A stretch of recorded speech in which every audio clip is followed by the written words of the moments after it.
भजन संहिता 102 संकट में पड़े युवक की प्रार्थना। हे यहोवा, मेरी प्रार्थना सुन, मेरी दुहाई तुझ तक पहुँचे। मेरे संकट के दिन अपना मुख मुझसे न छिपा ले, अपना कान मेरी ओर लगा। जिस समय मैं पुकारूं उसी समय फुर्ती से मेरी सुन ले, क्योंकि मेरे दिन धुएं के समान उड़े जाते हैं और मेरी हड्डियां लुकटी के समान जल गई हैं। मेरा मन झुलसी हुई घास के समान सूख गया है और मैं अपनी रोटी खाना भूल जाता हूँ। कराहते कराहते मेरा चमड़ा हड्डियों में सट गया है। मैं जंगल के धनेश के समान हो गया हूँ और मैं उजड़े स्थानों के उल्लू के समान बन गया हूँ।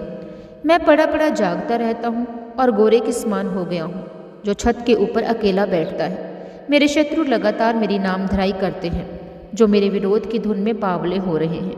वे मेरा नाम लेकर शपथ खाते हैं, क्योंकि मैंने रोटी के समान राख खाई और आंसू मिलाकर पानी पीता हूँ। ये तेरे क्रोध और कोप के कारण हुआ है, क्योंकि तूने मुझे उठाया और फिर फेंक दिया। मेरी आयु ढलती हुई छाया के समान है और मैं आप घास के समान सूख चला हूँ। परंतु हे यहोवा, तू सदैव विराजमान रहेगा और जिस नाम से तेरा स्मरण होता है वह पीढ़ी से पीढ़ी तक बना रहेगा। तू उठकर सिय्योन पर दया करेगा, क्योंकि उस पर अनुग्रह करने का ठहराया हुआ समय आ पहुँचा है। क्योंकि तेरे दास उसके पत्थरों को चाहते हैं और उसकी धूल पर तरस खाते हैं। इसलिए जाते जाते यहोवा के नाम का भय मानेगी और पृथ्वी के सब राजा तेरे प्रताप से डरेंगे, क्योंकि यहोवा ने सिय्योन को फिर बसाया है और वह अपनी महिमा के साथ दिखाई देता है। वह लाचार की प्रार्थना की ओर मुँह करता है और उनकी प्रार्थना को तुच्छ नहीं जानता।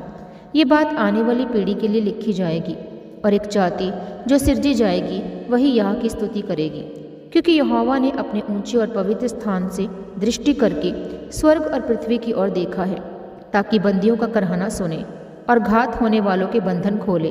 और सिय्योन में यहोवा के नाम का वर्णन किया जाए और यरूशलेम में उसकी स्तुति की जाए। ये उस समय होगा जब देश देश और राज्य राज्य के लोग यहोवा की उपासना करने को इकट्ठा होंगे। उसने मुझे जीवन यात्रा में दुख देकर मेरे बल और आयु को घटाया। मैंने कहा, हे मेरे ईश्वर, मुझे आधी आयु में ना उठा ले। तेरे वर्ष पीढ़ी से पीढ़ी तक बने रहेंगे। आदि में तूने पृथ्वी की नींव डाली और आकाश तेरे हाथों का बनाया हुआ है। वो तो नष्ट होगा, परंतु तू बना रहेगा और वह सब कपड़े के समान पुराना हो जाएगा।